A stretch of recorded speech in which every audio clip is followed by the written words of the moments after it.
দীর্ঘ প্রতীক্ষার অবসান ঘটলো। তো পিএসসি ক্লার্কশিপ পরীক্ষা শেষ হলো। ফার্স্ট, সেকেন্ড, থার্ড এবং ফোর্থ শিফট কমপ্লিট। তো আশা করছি তোমাদের প্রত্যেকের পরীক্ষা খুব সুন্দর হয়েছে। তো তোমরা আমাকে অনেকে মেসেজ করেছো, জানিয়েছো। তো তোমাদের সেখান থেকে রেসপেক্টে বলতে পারি বা বেশিরভাগ তো স্টুডেন্ট যারা আছে প্রায় সবার উপর ডিপেন্ড করি আমরা একটা ফাইনাল কাট অফ নিয়ে এসেছি। আশা করছি যে এই পরীক্ষার কাট অফ যেটা আসবে সেটা একদম হুবহু এর মতো না মিললেও হয়তো খুব কম বেশি একটু আধটু এদিক ওদিক হবে, কিন্তু মোটামুটিভাবে তোমাদের কাট অফ কিন্তু এরকমই হতে চলেছে। ঠিক আছে, তো দেখো মোটামুটি ফার্স্ট, সেকেন্ড, থার্ড এবং ফোর্থ চারটে শিফট বিচার করে এবং তাদের সেই সকল স্টুডেন্টদের বিচার করে আমরা এই কাট অফটা বানিয়েছি। তো এইগুলো কেন আমরা এটা ধরেছি সেটাও আমি তোমাদের বিস্তারিত বলবো। অবশ্যই তোমরা ভিডিওটা প্রথম থেকে শেষ পর্যন্ত দেখবে। আর তোমাদের প্রত্যেককে বলে রাখি যে তোমরা যদি পরবর্তী পরীক্ষা যে কোনো পরীক্ষার জন্য প্রিপারেশন নিতে যাও তাহলে অবশ্যই তোমরা আমাদের কিন্তু একটা ফ্রি হোয়াটসঅ্যাপ গ্রুপ আছে, স্টাডি গ্রুপ আছে, ওখানে কিন্তু যুক্ত হতে পারো। ঠিক আছে, তো চলো চলে যাবো আমাদের ক্লাসে। তোমরা অবশ্যই কমেন্ট করবে, তাহলে সেখানে তোমাদের লিঙ্ক দেওয়া হবে, সেখানে তোমরা যুক্ত হয়ে যাবে। তো দেখো, তো যাই হোক আমরা চলে আসছি আমাদের যে আজকে কাট অফের নিয়ে ডিসকাশনে। তো দেখো ইউআর মানে জেনারেলদের জন্য আমরা কাট অফটা রেখেছি কত, 60 থেকে 70। ঠিক আছে, অনেকে হয়তো অনেক রকম বলবে, অনেকে হয়তো বলবে অনেক বেশি যাবে, না এটা 60 থেকে 70 যাবে না, 70, 80 বা 90 এরকম একটা হয়তো যাবে, এরকম বলতে পারে। কিন্তু তোমরা এটা মিলে নিও যে আগের বিগত বছরে যে সকল পরীক্ষাগুলো হয়েছিল এই রকম স্ট্যান্ডার্ডের কোশ্চেনের ক্ষেত্রে কিন্তু এই 60 থেকে 70 এর বেশি কিন্তু কাট অফ কিন্তু জেনারেলদের ক্ষেত্রে যাবে না। যদি তোমার যদি ইউআর ক্যাটাগরি হিসাবে যদি তোমার 60 থেকে 70 মধ্যে থাকে, তাহলে তুমি একদম আশা করছি তুমি প্রিলিমসে তোমার কিন্তু সুযোগ কিন্তু থাকছে।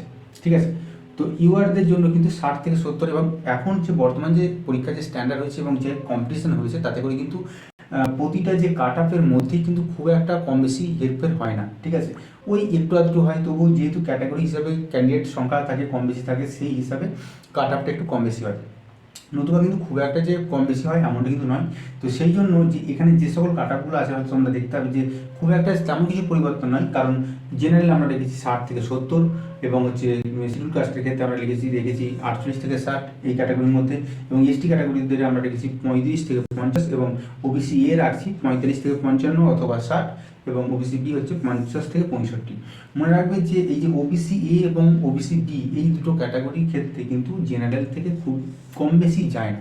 ঠিক আছে, তো জেনারেল যদি 60 থেকে 70-এর মধ্যে থাকে তাহলে অবশ্যই কিন্তু ওবিসি এ এবং ওবিসি বি এই ক্যাটাগরি অবশ্যই কিন্তু এই 50 থেকে 60 আশপাশ এদিকেই থাকবে। ঠিক আছে, এর থেকে খুব একটা বেশি নিচে কিন্তু নামবে না। ঠিক আছে, এবং এসসি এসটি তোমরা নিশ্চয়ই এই বেশ কয়েকটা পরীক্ষার কাট অফ দেখেছো, সেখানে কিন্তু এসসি যে ক্যাটাগরি তাদেরও কাট অফ কিন্তু কম বেশি আমাদের ওবিসি বি বা জেনারেলের কাছাকাছি কিন্তু অনেক সময় চলে যায়। তো সেই জন্য এসসি ক্যাটাগরির যে কাট অফটা সেটাকেও খুব একটা বেশি কমানো যাবে না।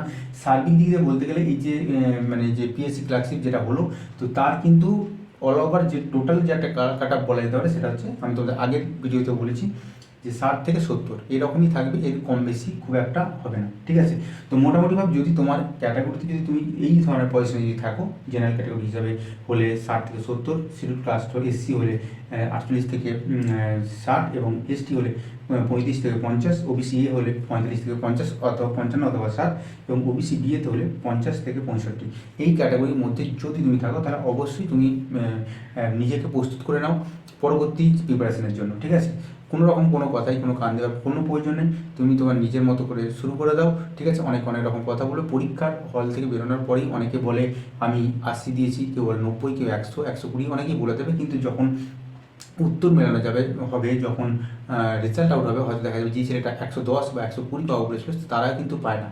ঠিক আছে, তার কারণ হচ্ছে অনেক সময় আমরা নিজেরা অনেক উত্তরকে ঠিক বলে ভেবে নিই, কিন্তু যখন সেটা আনসার কি প্রকাশিত হয় তখন দেখা যায় সেই উত্তরগুলো কিন্তু ভুল। ঠিক আছে, কারণ আমরা অনেকেই নিজেরা ভুল উত্তরটাকে ঠিক বলে জানি এবং লোককেও আমরা বলি এটা ঠিক হয়েছে, এতগুলো আমরা ঠিক হয়েছে এটা আমরা ভেবে নিই।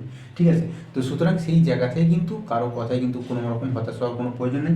যদি তোমাদের এই কাট অফ যদি থাকে, এই যদি অ্যাটেম্প যদি থাকে, এটা শিওর যদি অ্যাটেম্প যদি থাকে, তাহলে তোমরা কিন্তু নিশ্চিত পরবর্তী স্টেপের জন্য তোমরা কিন্তু প্রিপারেশন নিতে পারো। ঠিক আছে, তো তোমাদের কত কীরকম তোমরা স্কোর করেছো, কীরকম স্কোর হবে বলে তোমরা আশা করছো, তোমরা অবশ্যই নিচে কমেন্ট বক্সে জানাবে। ঠিক আছে, তো এই ছিল আজকের বিস্তারিত। তো বন্ধুদের অবশ্যই লিঙ্কটা অবশ্যই শেয়ার করে দেবে প্রত্যেকের মধ্যে। ঠিক আছে, তো আর যদি ভালো লাগে তাহলে অবশ্যই লাইক করবে, কমেন্ট করবে এবং বন্ধুদের মধ্যে শেয়ার করবে। আর তোমরা যদি আমার স্টাডি গ্রুপে যুক্ত হতে চাও তাহলে অবশ্যই তোমরা এখানে একটা কমেন্ট করে একটা জানিয়ে দিও, ওখানে স্টাডি গ্রুপে যে লিঙ্ক আছে সেটা আমি তোমাদের দিয়ে দেবো। ঠিক আছে, সম্পূর্ণ ফ্রিতে, যেটুকু স্টাডি করানো হয় সম্পূর্ণ ফ্রিতে।